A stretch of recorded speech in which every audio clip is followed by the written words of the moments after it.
Okay, so welcome you to today's lecture. Today, I just want to first give you an outlook where we are in the lecture. So we had in the very beginning the overlays, we had unstructured and structured, we had now last week the storage elements, we also had the week before improvements to the overlays. And today I want to continue and to finish the part about the improvements for the overlays and to see which kind of modifications can be done.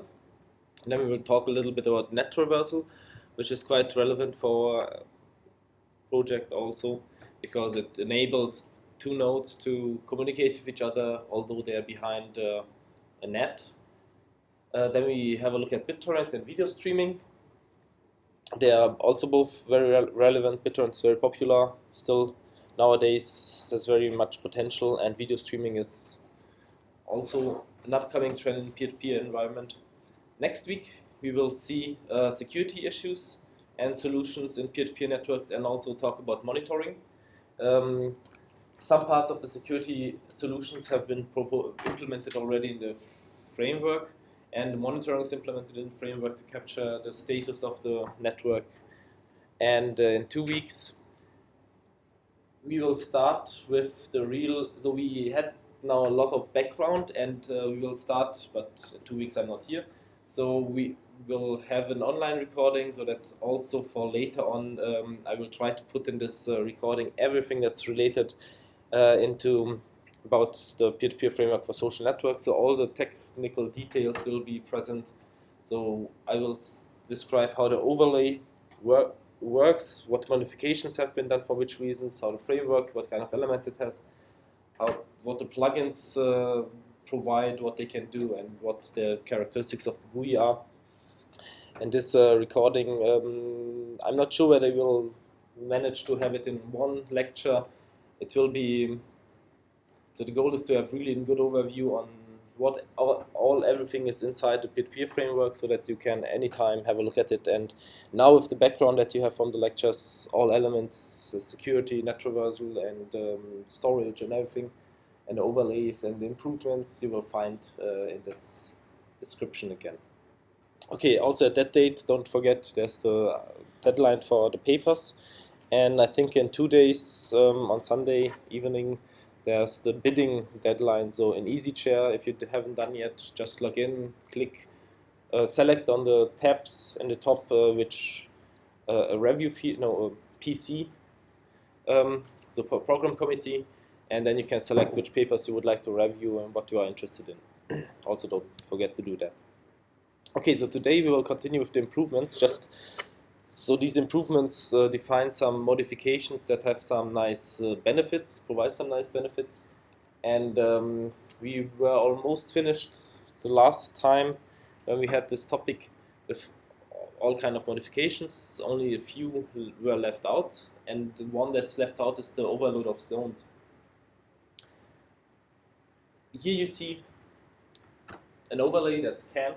It's two-dimensional, and typically you have here you have the overlay ID space tiled two-dimensional. In this case, it's ranging from the x-axis and y-axis, and the nodes are the black dots and the files are the yellow dots.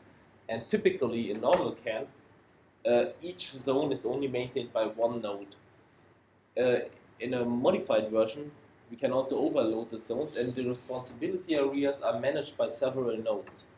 That's basically the main idea. What is the benefit of it? First of all, you have increased robustness. So if one of these nodes, so they are all interconnected between each other in a zone, and if one of them fails, still the other nodes can take over the tasks, and they are just redundantly doing the same for the zone. So if one fails, that doesn't matter.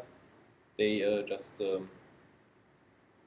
continue working on. And you can also have, so because when you have these contacts with the neighboring and with your in your routing table, you can pick the nodes which are best suited from the other zones and from your zone to have really good paths and links between each other.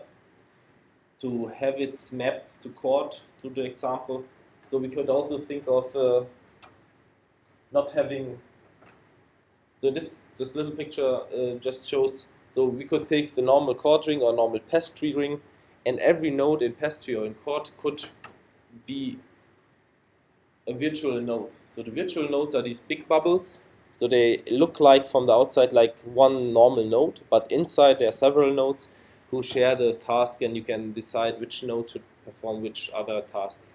So they are all together very tightly bound. They inform each other about their states, and one could be responsible for maintaining. So he should regularly contact the fingers or the contacts in the routing table to see whether they're online. One could be responsible for providing documents that they are responsible for.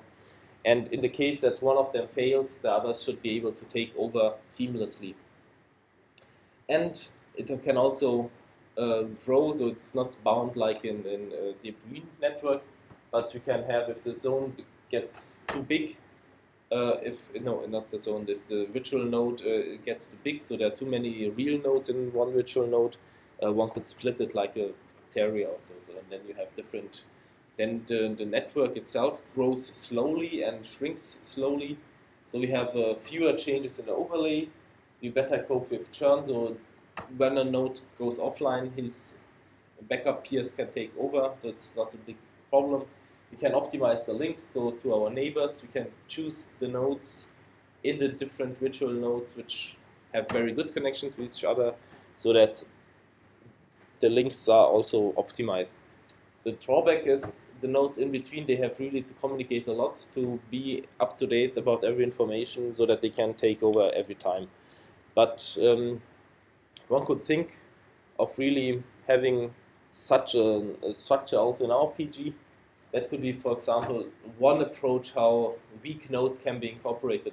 So very weak nodes could be also participate in such a virtual node without changing the overall overlay. And they could take over small tasks or no tasks at all, but still be part of the network. Okay, yeah, so it's easy to maintain, it's easy to integrate in any kind of overlay, and we can have flexible, not just replication, but we can define flexibly the task. So replication is easy because if one node fails, the data is not lost because his other nodes in the virtual node take over. We can support geographic aware routing, so connect the neighbors with low delays. But it's a little bit, okay, this is, so you have to know where really your responsibility ends. You have to take care of that, and you have to really have more complexity, more contacts, more communication between the nodes in such a virtual node. But it's worth of thinking about it, because nowadays the costs of traffic are not so high anymore. Okay, another improvement what can be done is to make the peer-to-peer overlay underlay aware. That means, so what is underlay awareness? So we have the overlay in view, and we have some application that has some requirements, that it should be fast, for example, and there's the underlay, so the real internet. And now we were already talking about picking the neighbors according to delay or according to geographical distance, and that's basically what's under the term underlay aware. So if the nodes in the overlay know their properties in the underlay, they can optimize their links according to it. So they can pick contacts that are close, and for that we need information about the network topology. We need to know where the nodes in the overlay, so the overlay nodes, what kind of position in real world they have in the network, what kind of bandwidth, latency, geolocation they have. We need to know whether they're behind the network address translation or not. And based on all this information that should be provided by the underlay, so we should somehow get information to the overlay, and let the overlay make then clever decisions from it. Where might this information come from in the underlay? So where might we know from the bandwidth between two nodes? So either we make end-post measurements, so the nodes themselves ping each other and find out how good they are. The ISP, Internet Service Provider, might give them some information, and some third-party measurements, so you could also have some service taken into account. So this is In general, in our case, I think it's only the end host measurements that we can use. So in the what kind of issues are there in the ISP? So here again, so we have different elements, and why is it having an impact where we come from? So there are different. Typically, it's said that this is the structure here to the bottom right of the internet. We have some customers. They are bound to some local ISPs, and they have some peering agreements and some higher level transit ISPs. So there's a more tree structure, not really tree structure because there are also circles, but it's more some hierarchy. And the idea is if you are communicating to geographically nearby nodes, then the traffic doesn't have to go too much high in the hierarchy, and that's why it's provided faster. So that's why the information that we need is somehow, it's good to know which ISPs they belong to, probably from the IP addresses, the latency, so the time it takes, the geolocation, because that also correlates to the delay, and the peer resources like bandwidth, it's also good to have. And we can get it from different means, from measuring it, calculating, estimating it by ourselves. The main statement is it's very valuable to have as much information in the overlay as you can to make optimized decisions. Because if you look at past stream, we have the leaf set, we have the neighborhood set, but from new arriving nodes, we don't get so much information. We just put them in our routing table, and then who knows, we just use them. So if we would have different peers as a choice for option to decide to put in our routing table, and they compete against each other, then we would require some information to decide which one is better to put in our routing table. And so the main idea is we should somehow make the information available.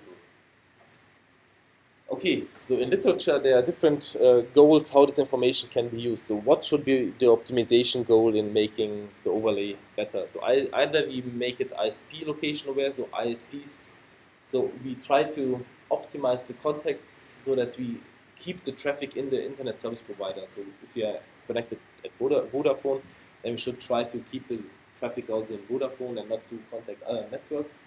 So to reduce the internet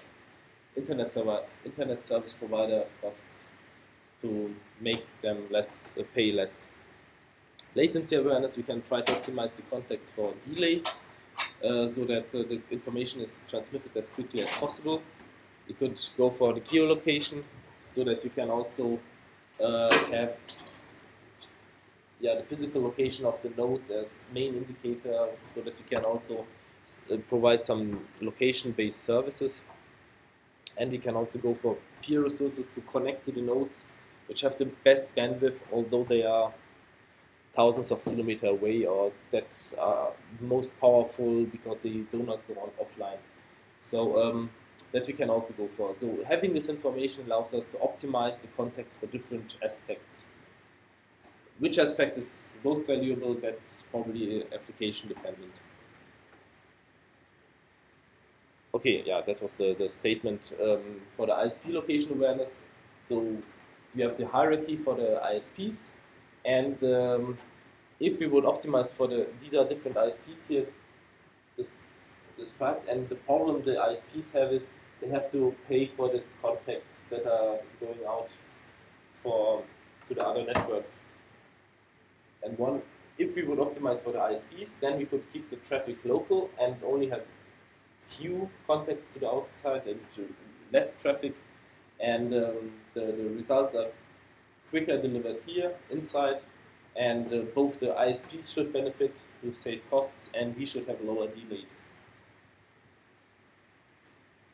Having lower delays we can also get by just going directly for the delays. There are some.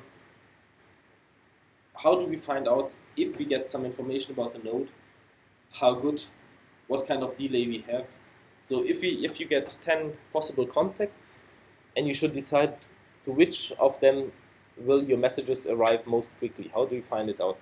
One way would be to contact all of them and find out what's the round trip time, but that takes 10 messages to send out. And another approach would be to use something like landmark-based prediction methods. So here we have different hosts, 1, 2, and 3, and these hosts could, and there are some landmarks in the internet distributed all over the world, let's say 100, 1000, but not more. So you do not need millions of them, so you just probably need 100 or 1000. And all of these hosts ping the landmarks and try to find out what is my delay to these landmarks. And the geographical positions of these landmines are public, so they are known. And by getting the delays to these positions, here indicated with the arrows, the hosts could find out their geographical position, and if you create a multi-dimensional map, you could find your position in that map, and that map has the special characteristic: if you calculate the distance in the map to some other node, then also the delay is approximately the same. So, because in the map the delay to the landmark is exactly your distance, and to other hosts you could guess it, so you could estimate it. And if these positions, so these coordinates in this multi-dimensional map, you would send out, so all these 10 nodes tell you their positions in this map, multi-dimensional map for delay coordinates. Then you could estimate, this is my distance to this specific node is closest, so I will pick him, because from the estimation our delay would be minimal. So you don't have to contact them all. That's the main idea. And it's also used in some protocols, so it's really not too exotic. So what is the good, why should this be done? So first of all, that can be applied to overlays without too much modifying them. Like I said, if you have the option in chord, let's say, to pick a finger from, to not have the finger, the own ID plus 2 to the power of I, but you can have it in this range and you get 10 possible pairs out of them, then you can really optimize this single hop. So in total you have still the same number of hops, but the delay per hop is smaller. And it might be that a 6-hop path is in delay in time shorter than a 3-hop path, because each hop is shorter. So that's the benefit. What's the drawback? You need to obtain the information, and you have to measure it. You have to also probably cooperate, but that's not an option for us. You have to measure and you have to maintain this information about the underlay. So this coordinate space, for example, you have to calculate it, you have to somehow store the information, you have to transfer this information to the others to make a decision on it. Sometimes it's difficult to find out the bandwidth, for example, between two nodes, the maximum bandwidth, and not all overlays support this selection choice. So some overlays, so for example, the unmodified chord does not allow you to pick a different finger. So you would have to modify chords to allow a spread of which area. So we want to keep the characteristics but allow the choices, and some overlays do not allow it from the beginning. Okay, so what can we do to really make this selection choices possible? So if we have some restricted overlays that really define you have to connect to the peer responsible for that specific ID, how can we still make it doable? So the problem, and that's why we introduce buckets. So the problem and the motivation is one single contact might fail for a specific region. So we have seen in the overlay routing and structured overlays, we have this contacts to exponentially growing distances, and this specific finger that we point to might fail. So what we can do is to put more nodes into that contact area. So, for example, in pastry we saw we have for every prefix and for every specific next possible character one entry. And if this single entry is offline, then we have to search for a new one. And the idea would be to not have one entry, but to have a bucket, and that means several entries. So that's a container for entries, basically. And if one node fails, okay, no problem, we have still other entries available, and we just use them, and we have time to repair. So for example, we could use a bigger successor listing code. We could extend codes to not, so that the nodes do not have to contact a node in that distance, but they can choose from a region. It's still allowing them routing in O log n, but you can have more fingers for every region. And if you have several ones, then you have several entries per distance, and that's a bucket. So what is the good thing? So good thing is really if peers go offline, you can exchange them immediately and you can continue on. So quick fixes and direct rebuilds possible. So you do not have to wait. You can make it lazy and slow. But you have to increase maintenance overhead, you have more states, you have to keep more contact, more storage bandwidth, okay. But that's not a big deal. So in the peer-to-peer framework, in the overlay, we actually modified pastry in a way that it really can keep per entry in the routing table several entries. And that really allows us for having more advanced modifications. One advanced modification is, one simple one, is to have parallel lookups. So if we have for every distance, for every prefix, so we know the target node where we want to go to, and we look in our routing table and we check the common prefix in pastry, and we see, okay, this is the, so we identified the common prefix, we identified the next character, and we look in our routing table. There's not anymore one entry, there are now 5, let's say. The bucket size is 5. So now we can send parallel lookups. So that means we have buckets, okay? So buckets, not buckets. And now we send alpha many lookups to different nodes in the corresponding buckets. So if we have 5 entries for that specific prefix plus character, then we pick, let's say, 3 out of them and send a lookup to all these 3. And from then on, the lookup continues on. So we have 3 lookups instead of 1. And the fastest one that reaches its goal replies first, as it's the fastest. And we have the quickest result out of these 3 possible choices. And another benefit is, let's assume we have malicious nodes on the way that might drop the packet.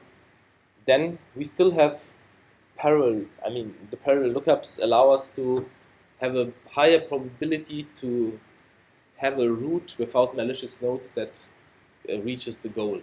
So if we have malicious nodes or slow nodes on the route, we still have the backup lookups that are going on. What are the shortcomings? It's more expensive, so you have the alpha many lookups, so that means alpha many overhead instead of a normal lookup. But as I said, the bandwidth is not that crucial, so it's paying off to have this kind of modification. And that's also what we have in the overlay in the peer-to-peer framework.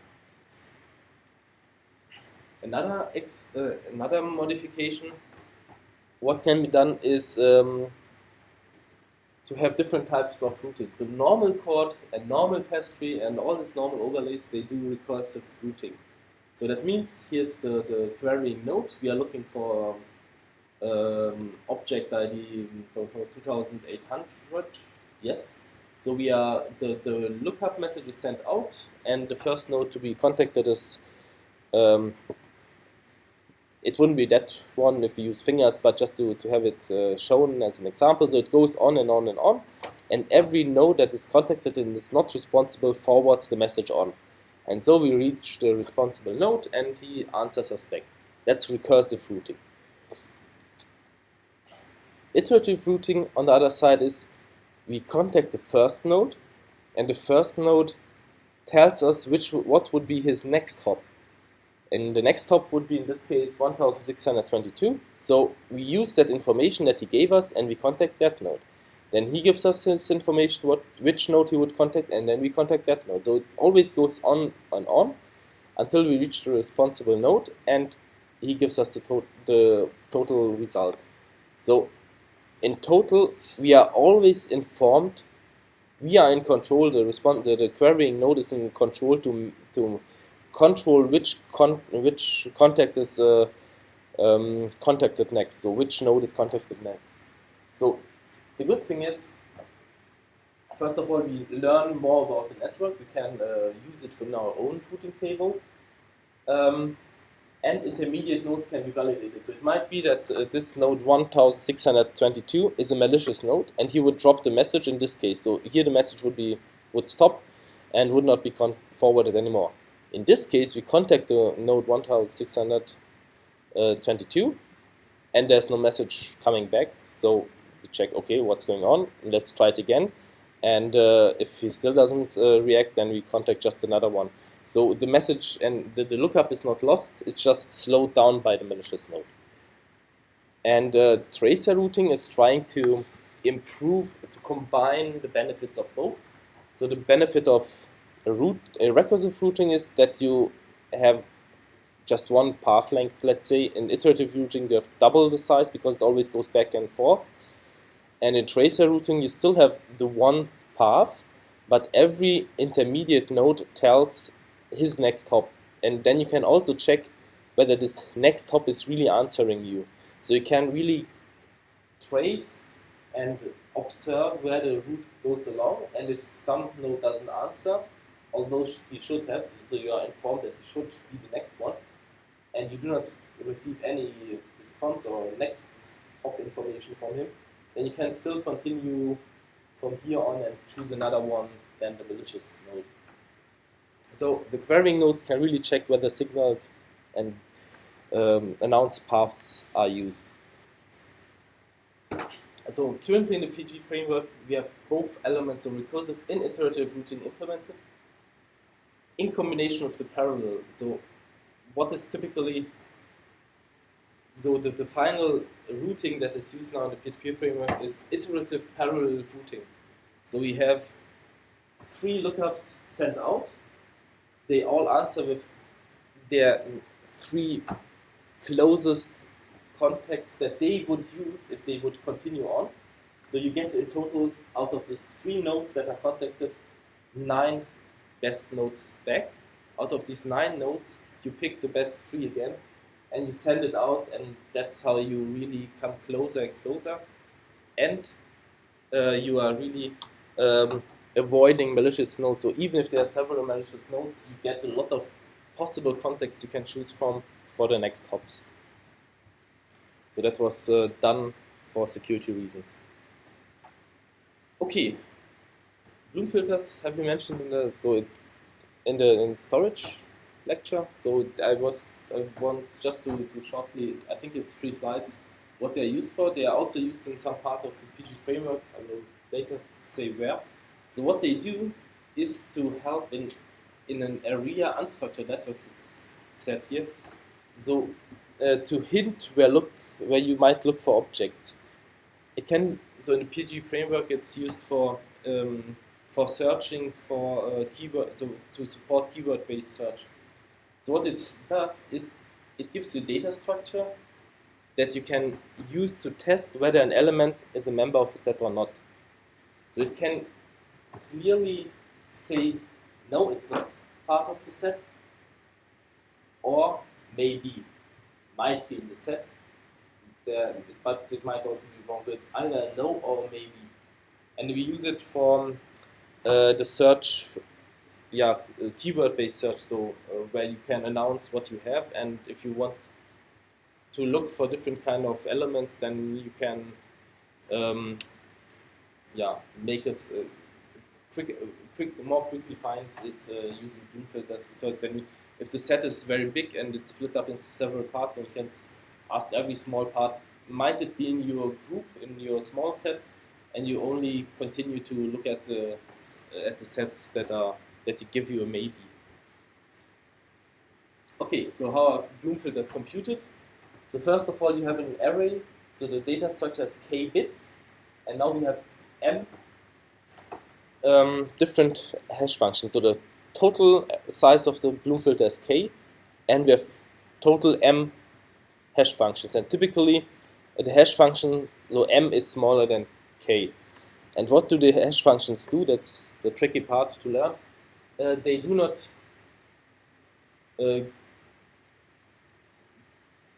they only give an array index as output. So you put in the thing that you are looking for, and you get the array index from 0 to k minus 1. So it only points to one bit in this array of k bits. And if you want to put inside some object into this Bloom filter to index it, then you apply the m hash functions to this object. You get out of it m indices, so because it's pointing to bits in the array of this k bits, and these bits are set to 1. And if you want to check whether something is inside, you again have to know the keyword that you're looking for. You apply the m hash functions. Then you get the positions where the ones should be. And if all these positions are 1, then it's probably in the set. If one of these positions is 0, then it's not in the set. I think here comes in. Is there an example? There's no example. Okay. I still try to give you one. So if we have, okay, somehow the device is slow.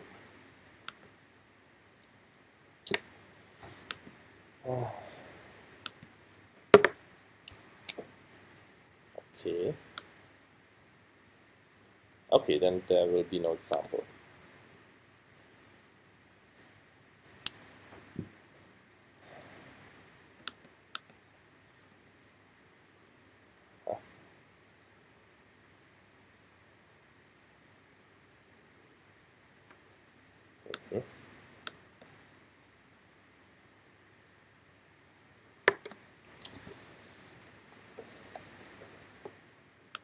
Any hints what we can do?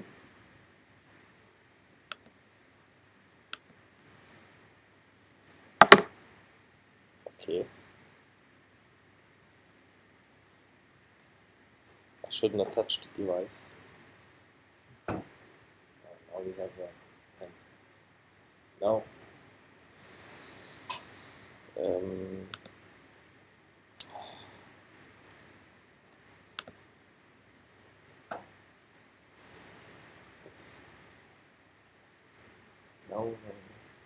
Okay. Yeah, you must know this is a very high quality Apple product. So.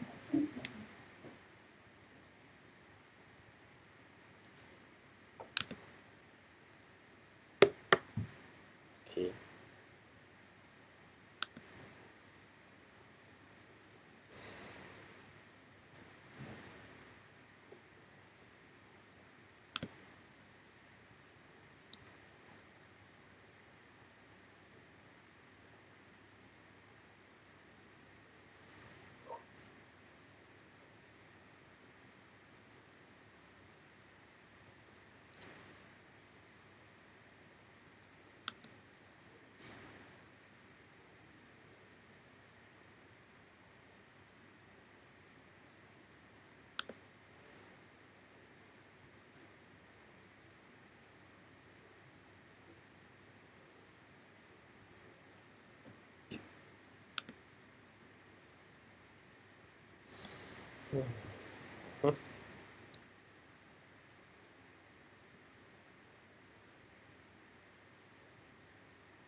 Good. Okay, so Bloom filters. So you have many hash functions. You apply it to your keyword that you're looking for, and the m different hash functions give you the indices where you should put a 1 in this k-bit array. And you put everywhere 1, and if you want to check, then you take again your key function, keyword, you apply the m many hash functions, you again get m many indices where a 1 should be, you check where there's a 1. If there are 1s, then it's probably inside. If it's 1 is 0, then it's definitely not inside. Okay, and the good thing is, you can check it in very quick time, so in OM for every hash function, and it's constant, it doesn't matter how big your set is. It's very good. And there's an extension to it. So this is for one set. Now let's assume there are different linked sets or nodes that contain sets. So we have this. So here's the example. Basically, here we have one node, and here's a link, and that one has a set, and these nodes have a set, and it's all linked, basically. And what they do is they create this so-called attenuated Bloom filters of depth D. The idea is, first, so you have different levels, and the first filter just contains the Bloom filter for your own set. And the Eve Bloom filter is the union of all Bloom filters at distance E. So you take all your neighbors, but not yourself, and create the Bloom filter, so the union of all the Bloom filters. And then you take the second hop, basically Bloom filters and so on, and you go deeper and deeper in this, and you reach more and more rings around you, basically, with this Bloom filters of level I. So you can use these to get information what direction should I use. So if you are looking for some object and you don't know which direction to look, then you can look into your Bloom filters and check not just in your Bloom filters, but also in your neighbor's Bloom filters, and check in which direction might be the document. And that gives you a good hint. So in this example, you are looking for the object.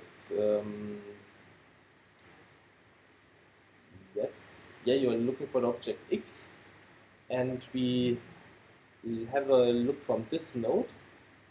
So N1 has this Bloom filter, N2 has this Bloom filter, N3 has this Bloom filter, and now the first level Bloom filter of Ni is this, so the 0th level.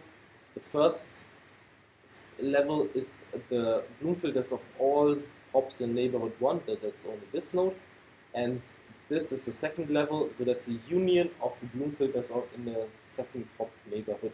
So if you see, that's 11010 and or 0011, and that's the result. So you can guess in which direction you should go. So if you also would have some information about the other directions, then you could see in which direction it's more promising to go. Okay, so far for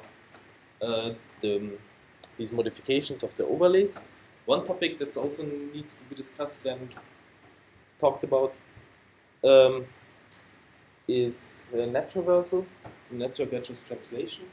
And the main motivation, why do we have it? So we have it because we still use IPv4,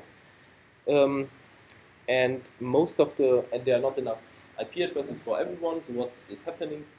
So we have some of the nodes behind a net. That means we have a router at home, and we have several devices at home, and in the home zone we have private IP addresses like 192.168.0 something, and to the outside there's only one IP address. So that means if you contact to the outside, then you get a temporary link from which you can be contacted, but typically so if you are not behind the net, if you have a public IP address, then you just can contact yourself, and you can be contacted, that's no problem.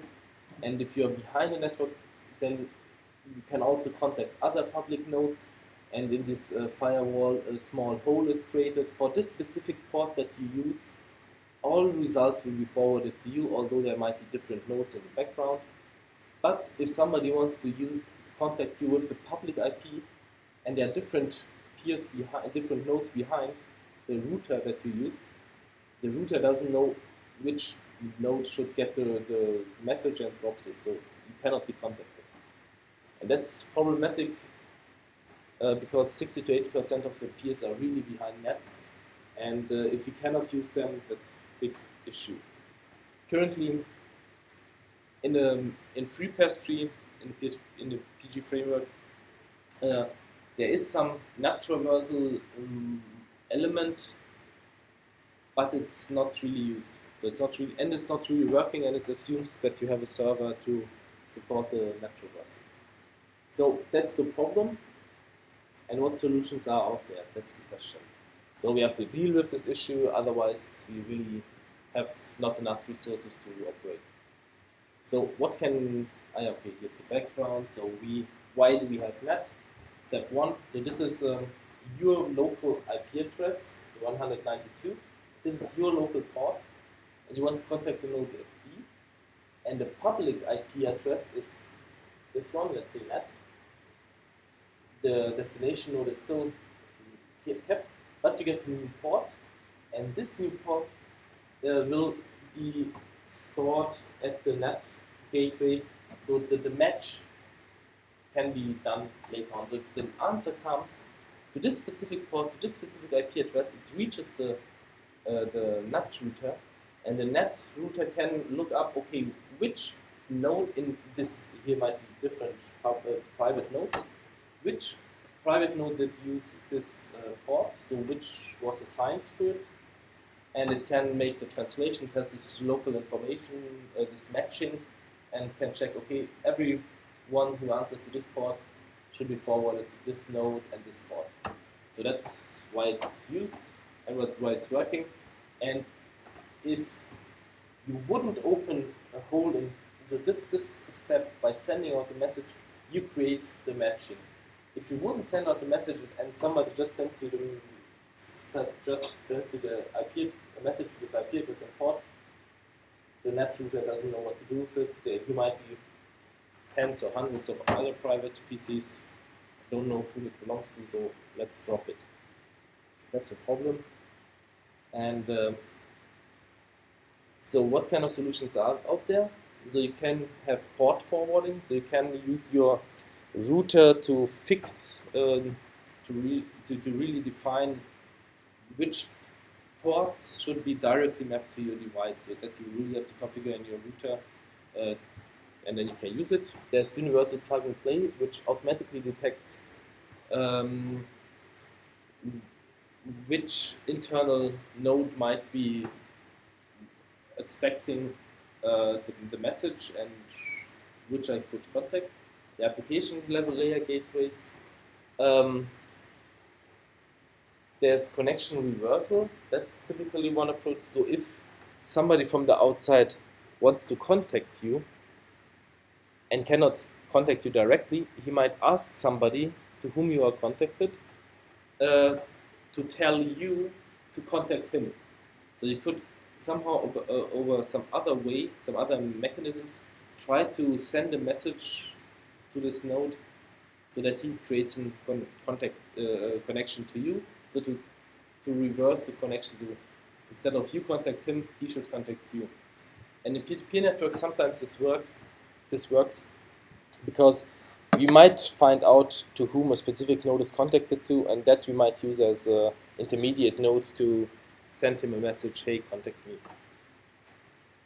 Relaying is some option. So if the nodes behind the net would contact to public, to nodes which are not behind the net, these open and public nodes could be used as relays. So all communication could go above them, using them, and that's how they could be also contacted. And there's hole punching. That means to somehow create an open port for the communication.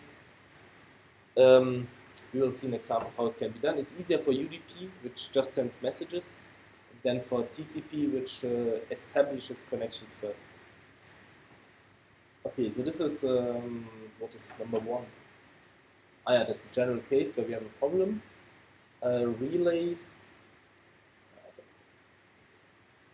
Okay, okay, also if you want to, there are two nodes behind the net, and they cannot contact each other. So the second doesn't, the peer B doesn't expect the message.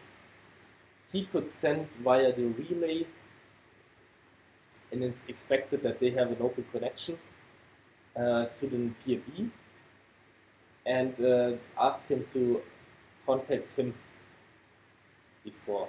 Let me just see, is it correct?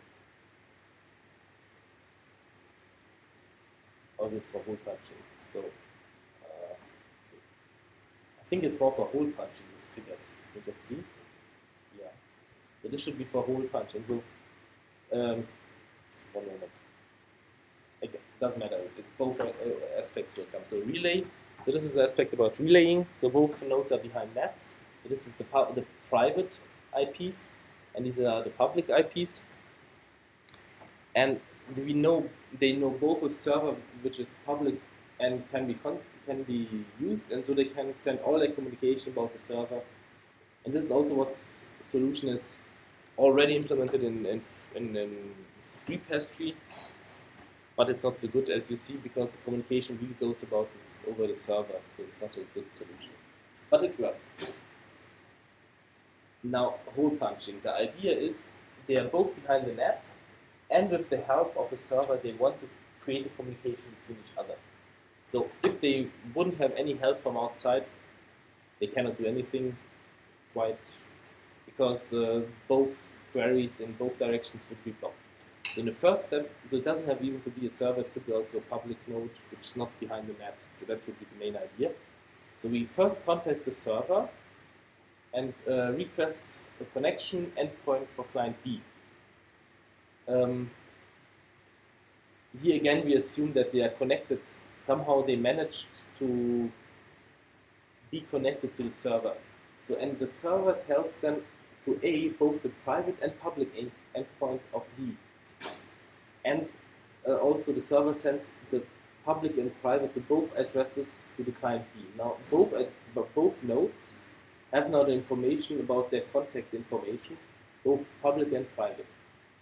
Now what A does, he sends a message using the net, so the public IP of B, to B, knowing that it will be dropped. So at this position really there's no hole, there's no association, so the net doesn't know that B is expecting a message from A, so the message is really dropped.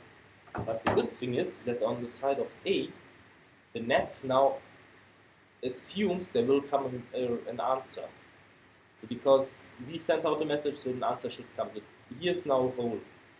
On the other side, now B can also send out a message to A, and because the hole, so the association is already there, the answer is expected, it is really coming. So the message is arriving at client A.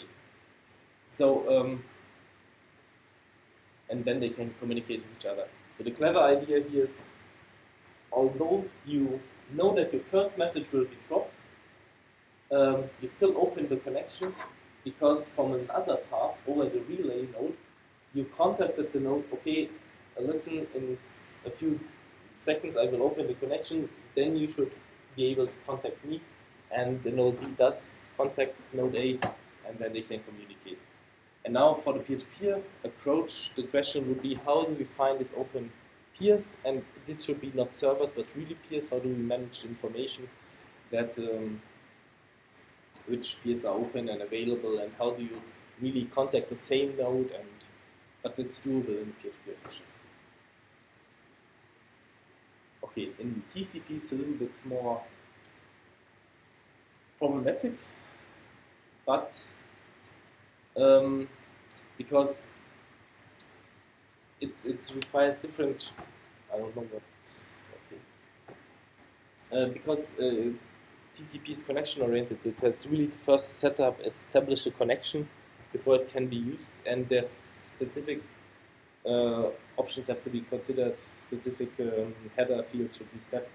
And there are also different problems that further on can occur. So depending on the net vendor, who's the producer of the net router, it might work, it might not work.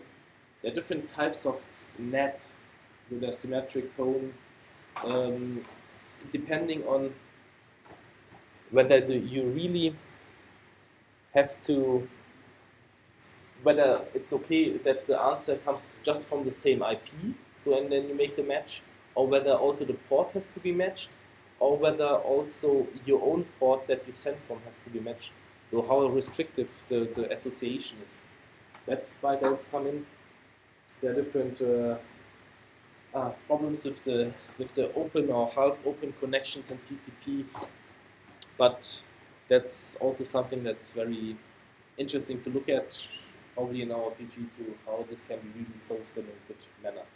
And in this PG, it's also would be a really good goal, because the framework should be used also in a real environment. So up to now, we only used it in a pool area where all nodes were able to connect to each other, so there was no net problem. But in future, if we want to also use it at home and to have interconnection between the devices from different sides, then we have to address the net problem, and the good solution needs to be found. Okay, now I want to jump to content distribution, peer-to-peer, to BitTorrent and multimedia streaming. So, and what is the reason? First of all, the reason is it's very prominent and important. So this is some figure from 2011, I think, about the traffic consumption in the US, and just the US. I think in Europe it's also similar, when probably also in this terms. So what is it? What is presented here? It's presenting how the upstream traffic in the network, in the overall internet, is made of, and what the downstream traffic is made of.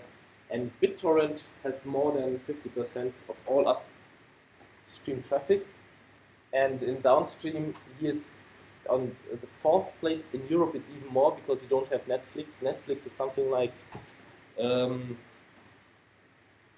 YouTube, where you pay a monthly fee and you get the newest movies and series and so on. We don't have it due to some legal issues, and BitTorrent is an option for that, and it has a higher rank in Europe. And in total they are really making lots of traffic. And if you see what kind of applications here, BitTorrent, typically for multimedia data, Netflix for videos, YouTube for videos, Flash video for videos. So videos are one big driver for internet traffic, and BitTorrent is peer-to-peer based in that area. It's really making good use of the upload of the users. And if you also see, BitTorrent is peer-to-peer, Skype is BitTorrent, is peer-to-peer, and PP stream also. So many peer-to-peer applications create lots of upstream. So the question is, what is BitTorrent good in? Why is it successful? And what is not good about it? So first of all, what is BitTorrent? And what is it made of? So first, it has 3 kind of roles, 3 kind of elements. First, we have a tracker. That's he doesn't have any content. So let's assume you want to download the newest recording of this lecture. Then we would have to set up a tracker. The tracker is not sharing the content, but it tracks the swarm. So the swarm are all peers which are interested in the file, which wants to download it, or which have it already complete. So it keeps track of which peers are involved and how much data they already have. And the specific thing which makes it different from other file sharing applications like Kazaa or Fast Track, or what else have there been, Emule and all that. All other file sharing networks were networks for different files, and in this case the tracker only manages the network for one single file. So we have one tracker for each file. And the other elements are the seeders. They have the complete file of the content they are registering at the tracker. And the leechers, they have just incomplete parts or nothing of the file, and they want to have it, and they also register at the tracker. So the tracker is more the organizer and the overview node. Okay, and how is now, okay, they all register there somehow. What is happening then? So, and then the leechers and seeders are called in total the swarm. Then the files that are shared, so the single file that is shared, is split into chunks. of size, typical size 265 kilobits, but you can also take 4 megabytes, or you can define your own sizes basically. But in general 265, and that allows you, so if you have here the file split in chunks, then you can have downloads, so parallel up and downloads of the same file. So you receive currently here with the arrows from the top, these two chunks, and you send out one single chunk. So at different parts of the file you can operate on, and you can exchange parts that you have, and you can retrieve parts that you don't have. And you can also retrieve the parts that you don't have from different sources. So in this case we get different parts from different sources, and that's good. Yeah, like it was said, one network per file. So you do not have to care about finding nodes that share the same file. You now just have to care for, so you don't have to look for file providers, you have to look for chunk providers. So you have to find out which nodes have chunks that I want to have and I don't have yet. And that's basically managed by the tracker. Then the tracker knows them all, who is involved. He knows to every node which chunks they have, and out of these set, he gives you a set that you can use, and that's quite useful. And let's assume you have already a set that you exchange files, chunks with, then you use the tit for tat strategy. So as long as, so you take a small set with of nodes which have parts that you want to have and do not have parts that you have, so you can really exchange with them. And as long as they give you, you give them. So download requires upload to the same peer. That's also one specific main characteristic of BitTorrent, is tit for tat. So only as long as they give you, you also give them. That motivates them to give you. Okay, so how do we manage it? So first of all, for every file that you want to upload, we create first a torrent file, a metadata. What does it contain? It contains first the information about the file, the name, the chunk sizes, for every chunk a hash function so that you can identify whether it has been transferred correctly or not. And you also have a URL for the tracker. And the tracker, that's managing the swarm. So all of the peers, the seeders and leechers register there, and they tell them which chunks they have, and periodically they contact the tracker to get IP numbers of other peers downloading the same file. So typically you get a set of 50 nodes, even if there are more, but you don't really need more. And out of these 50 nodes, you select the best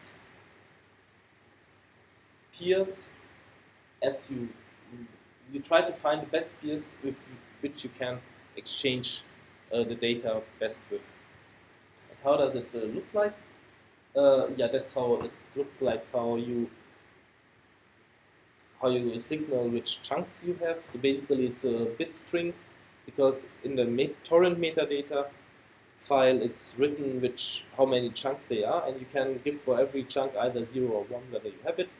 You can exchange this information also with other nodes from that peer that you received from the tracker, in order to be more up to date, to see what they have, what you have, and then you basically identify from which nodes you want to download from. Just with some information about the sets. Yeah, that's more. I will jump back soon to the last slide.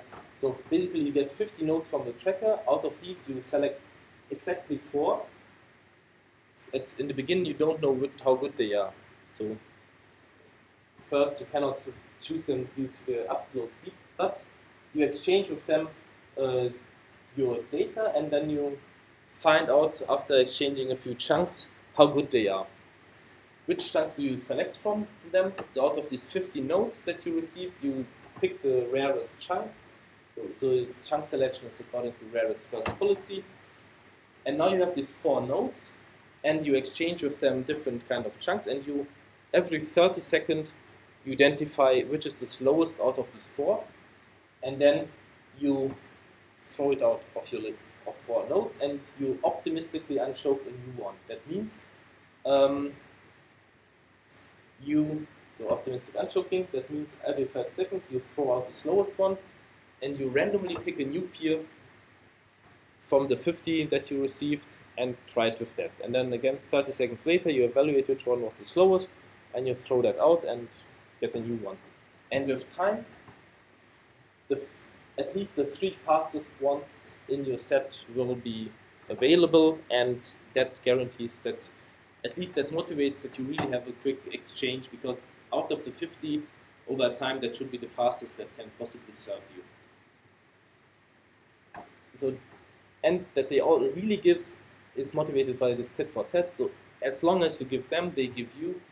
It hinders free riding, so everybody really wants to participate. They all want to participate and provide. They also want to share a lot and provide lots of bandwidth to other nodes, because then they also get better quality peers. So if they are too slow at strong nodes, they will be kicked out. So that motivates them to really also upload the files quickly to also powerful nodes, so that these powerful nodes also uploads their chunks to them quite quickly. So everybody's motivated to share a lot and to upload as fast as possible. Okay, so we saw how we select the peers. So we get it from the tracker, the 50 peers, then we have the 4 peers, and every 30 seconds we throw one out. But which how does the whole network start? So first, if we join the network in the swarm at the beginning, we doesn't have anything. So we announce our presence over the tracker, hope that somebody is getting us in his 50 nodes list. Then we hope for an optimistic unchoke, that somebody gives us a chunk, although we will give him nothing back. Then we will be kicked out, but we have a chunk now. And then next time somebody picks us, we can give him a chunk, and then we get already a few more chunks, and that's how it starts. So in the beginning it's slow, because you have to wait for this optimistic unchoking, and we take everything in the beginning, doesn't care which chunk we get, at least we get some free chunks. We will be kicked out, but with time we get more and more chunks, and then we are more compatible, and we can really exchange it with other nodes. And once we have a small number of chunks, we can use tit for tat. So we pick then not anymore a random chunk, but we ask the contact partners to give the rarest that we know. So out of all chunks in the system, we want to have the rarest, and that motivates that the availability of the file, that all parts of the file remain in the network. And at the end, let's assume we are only missing 2 or 3 chunks, and it's really hard to find a contact peer by unchoking that really has these few chunks. In this last part, the end game, that may take very long to really find a suitable peer by unchoking. So we send a request to all known peers, all 50 peers. Do you have that single chunk for these 2 single chunks that we are looking for? And then we are done. That's almost it. So basically, I think I said everything. So we first get the torrent file from the web, and this torrent file is containing all the file name, chunk size, chunk hashes. The interesting part is this is not legally problematic, as you would say. There's no film inside, there's no intellectual property in that torrent file, but the big websites, so like Pirate Bay, have been charged and shut down because they share this torrent file with hashes and chunk names or so. Okay, so then you have the torrent file, then you take out the tracker ID URL, Pirate Bay and not anymore, and you say, oh, I want to join. Okay, here's the list of 50 nodes. Okay, let's shake hands. I'm also here. I have no chunk. Please unchoke me. Then sometime you will be unchoked to get some chunks, and then you can also participate in providing the chunks and update then and when, so periodically, but not too often, the tracker about your current status, that the next response peer lists that he sends out to new peers are more accurate. So that's it basically. It's written here down in some more text so that you can read it, but basically that's all what we have. So yeah, nothing surprising here. So we get 50 peers. We shake hands with 20 to 40 peers, but basically at the end we just exchange peers with 4 nodes. We replace them every 30 seconds. We do tit for tat. There's a slow startup phase because we require unchoking. And as we get going, we use tit for tat, and at the end game. Okay, so that's basically it. So it's very simple, and the application in the PG framework is what you can use it for is there might be data that are relevant to more nodes. And currently we have 3 kinds of possibilities to share data with contacts. Either we store it we use really some distributed data structures like for profile pictures, and we store it in the network and send around the link, the object ID, we make it public and people can take it out of the DHT. Another option is that you really have this one-to-one transfer of the files, and we have the option of one-click hosting, that you also store the file, so you split it in chunks, you store the chunks into the network, you create some kind of metadata which contains the chunk information that you also store in the DHT, and you can send around this link to other nodes and they can download, so they can take the data then out of the DHT. That's what we have. And now what would be a good extension for large files? Let's assume we want to share the recording of the lecture, and there are already some nodes in the network. Probably we do not want to store the recording into the network, that's 400 megabytes, but we want to announce it that we have it in a BitTorrent style, and if some other peer, and we want to act as a seeder, so we have the whole file, and we want to announce it at some kind of tracker, and if other nodes want to download it and we are online, then we can have this BitTorrent-like file exchange, and we do not, so currently all data that's really that can be made available in the peer-to-peer framework is really stored in the network, and with BitTorrent it would not be stored in the network, but the communication between the file holders would be enabled. So what is the problem? With BitTorrent, the tracker is a single point of failure, like in Pirate Bay, so lawsuits made it to shut down because the torrent files contain not intellectual property, but it's helping people to download files. Okay, there are some extensions to BitTorrent, like a DHT-based tracker. There's the overlay Cademia and the implementation CAD to store torrents, so it's fully distributed and the trackers are fully distributed. It's quite widely deployed, 2 million users, I think. There are also some extensions to make it locality aware, to lower the cost for internet service providers. That was the hype in 2010, this topic. Meanwhile, I think BitTorrent lost some ground to this one-click hosters, like, I don't know, uploaded to, or this, so the one-click hosters, like Mega Video was one topic that now it's not anymore that big issue to make it locality aware. Multi-swarm is an interesting point to not have. So if you are good in one swarm for providing one file, the idea is you should also benefit in a second swarm. So if the nodes are similar in both swarms, then one contribution is in one swarm where you give a lot of bandwidth to the others should bring you benefits in another swarm. So that's the idea. And or streaming over BitTorrent, that's something that really catched up. There was a big EU project called Peer-to-Peer Next, which was focusing on streaming over peer-to-peer and BitTorrent. So here the question would be, if you have files in the network and movie files and all that, you do not want the whole file to first be downloaded before you start watching. You want to start watching like in YouTube, you click on play and then a few seconds later it should start. So the conclusion, it's very simple to do and very simple principle. So trackers see the swarm and leechers, tit for tat, and some tier lists, but it's not too complex. So it's quite simple, effective, and very came at the right time. But what's that? I took the mathematical model out, so you should just have a look at this. So it's very good.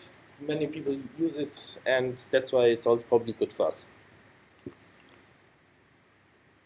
So it limits free riding, people, and yeah. Other file sharing networks also had the problem of poisoning. So that means there were lots of fake data that had a good name. The newest Britney Spears song at that time. And if you downloaded it, it was Eminem or some wrong data. So and in this case, so these false files and malicious files are not really propagated, because once you download it and you find out it's the wrong one, you stop seeding and you delete the file, and as the swarms emerge for one file, only the correct files are really popular. There are many open source implementations. There are also legal applications. So BitTorrent is a profitable company. They also help out so they have contracts with World of Warcraft to distribute updates, and you see also at Linux distributions to download it. You are asked, do you want to download directly or via BitTorrent? So it's really it's not marked as illegal. What's the drawback? Small files problematic. So the slow start process is not good for small files and doesn't pay off. Central tracker needs to be should be decentralized. When it's central and centralized, then it's not good. Robustness. People should want to participate. They should want to provide their bandwidth. I think that's the case that's given in social networks. Some malicious attacks at leeches, so you can still get the content without providing anything. And you have a centralized supervising tracker which oversees all what's happening and who's providing what. That's also a question of trust. Is it needed? But it works quite well. Okay, so far to BitTorrent and the static files. Now I want to shift the view to video streaming, because that was really the next upcoming trend. So it's not anymore a trend, it's already some years ago a trend. So that the internet is more and more dominated by movie traffic and video streaming. And the question is, how can it be made also peer-to-peer based? There are different solutions out there. Subcast, Satu, PP Live is in China quite popular, I think. Oh, do you know PP Live? Yes. Good. Okay. And there are basically two approaches how it can be done in peer-to-peer fashion. So first of all, it's either mesh-based. That's like BitTorrent, but we do not select the rarest first. But to summarize, we select the chunks that we will want to play back next, so that we always have the current chunk that is to be shown next. And there are the tree-based overlays, which from one single node beginning push all the content in the tree to all the nodes at correct times. We will see how it works, and there are different research approaches, how it can be improved, how the topology. So the main requirements for streaming are, if you press the play button, you do not want to wait a long time, so it should start immediately for up to 7 seconds. So you have the limitation of the start time, and once the video is running, it should not be interrupted. So when that happens, you are happy, and I'm happy. So there are also, and that's why there are different research issues. So how can the topology make a way that it's really supporting this? There are also some aspects of scalable video codecs. Here the idea is there's not just one specific quality of the video that you receive. So everybody who presses the play button gets the same high definition video or whatever.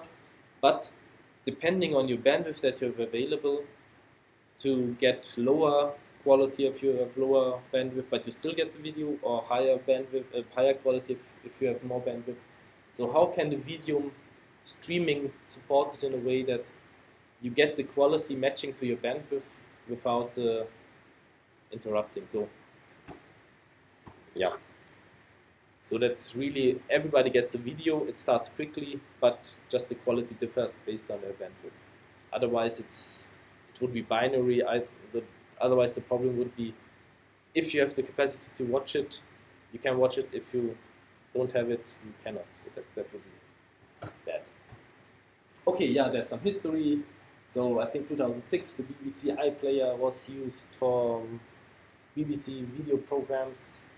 TV programs of the past week. It was tested in Britain 2006 to see how good it's working, and after a few weeks they stopped because it was so popular. If they would have extended it to more than a test group, the whole internet would have crashed in Britain.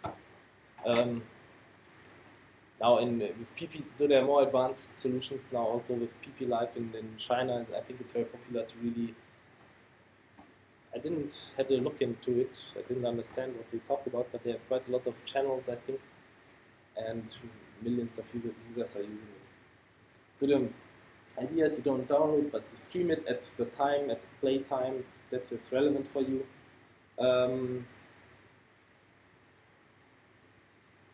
There are also commercial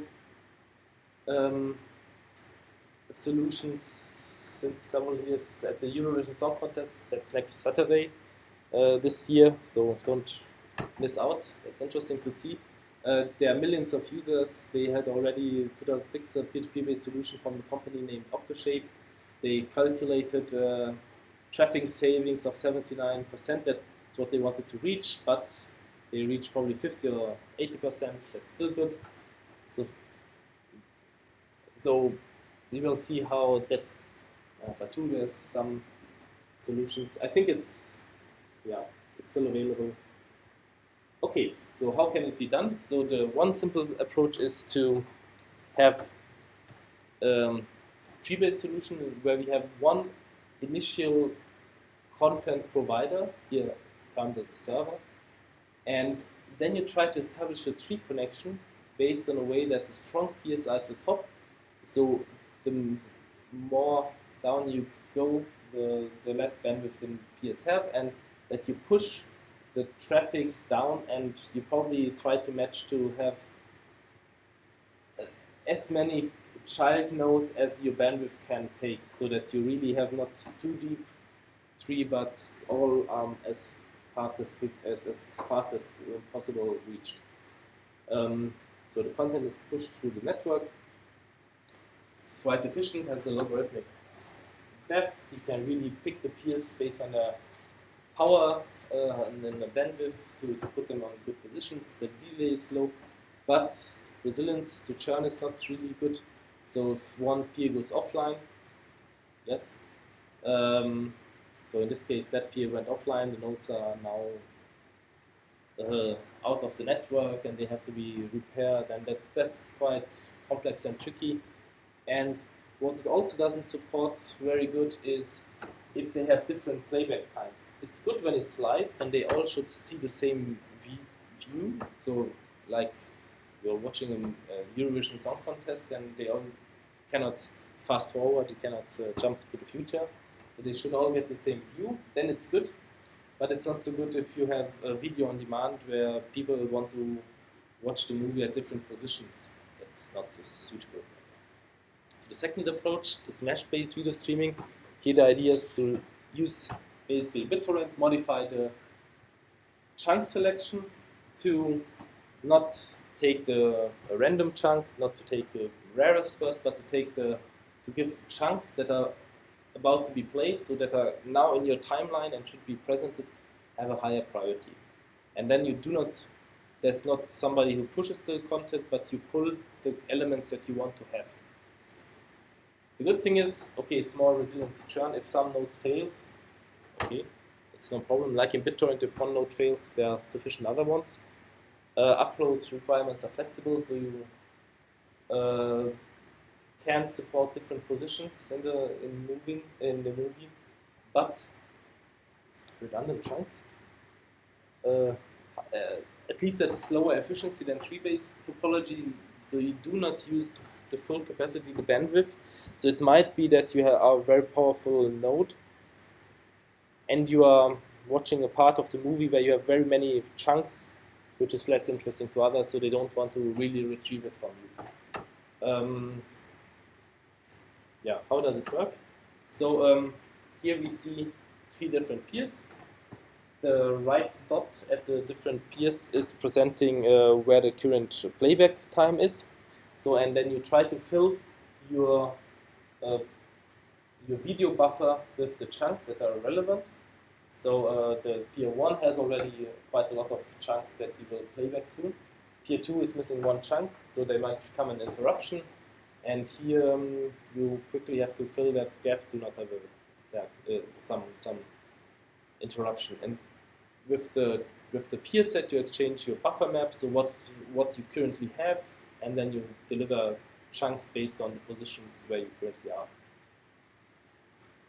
And the priority set and the prioritization of the chunks can be made following way. So if the green one is the playing window, there you are currently.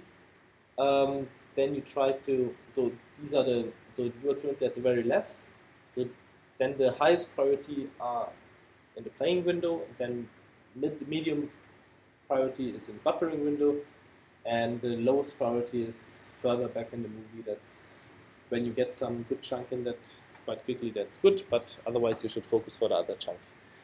So you can still download in parallel for multiple peers. You can keep all peers busy, even if nobody's interested in your main chunks, they can still get some low priority chunks from you. So you have this, so the new part about it is that you really have the playback position that you have to take into account. And yeah, high priority set, as long as you don't have it filled, you try to fill it, and if no option is available or from your high priority set, then you take something else from the lower ones. Yeah, that's straightforward basically. That's it. Okay. Yeah. So to summarize for this content distribution, yes, we have. So what's the motivation for BitTorrent and its video streaming? So for purposes and for the application. So in comparison to normal social networks, video streaming and audio streaming are not available, and that's probably something that might be very interesting to have. So if you assume that you really have a social network and your friends and so, and you can see who's online, and you could start like in Skype the conversation, that would be very handy, that would be very nice. And you could also have for this different use cases like the e-learning part. So why do we focus on e-learning? Why is e-learning interesting? Because we can then really apply it in the university. We can ask many students, many courses to use it, and then we could really share the slides and the recordings on live social, and to have video streaming included, and that's really something that's for many cases quite useful.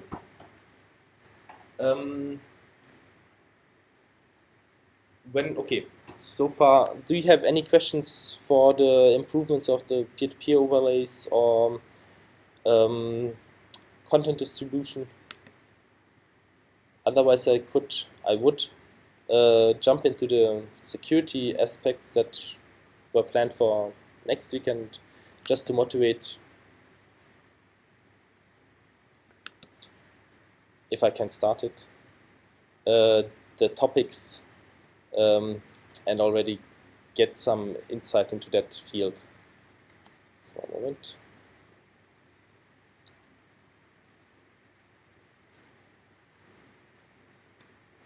So several security challenges really arise in the peer-to-peer field, and if I can open it, then I can tell you something about it.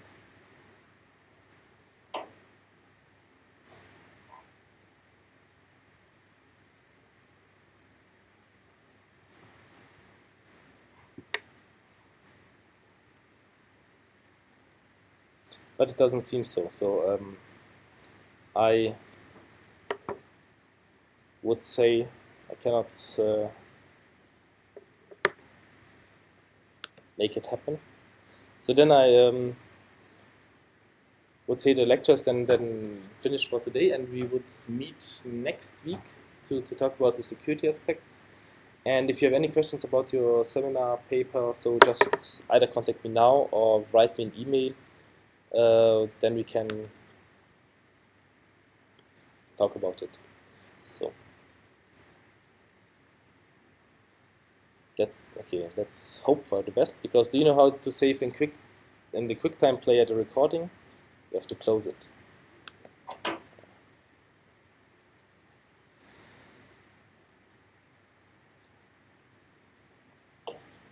And hope for the best. Okay.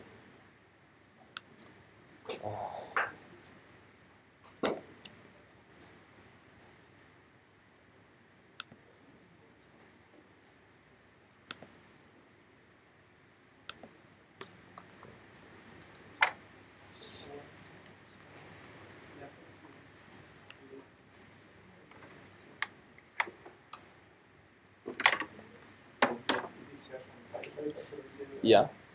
Yeah, that's also a good point too. I think you can make your bits for the papers.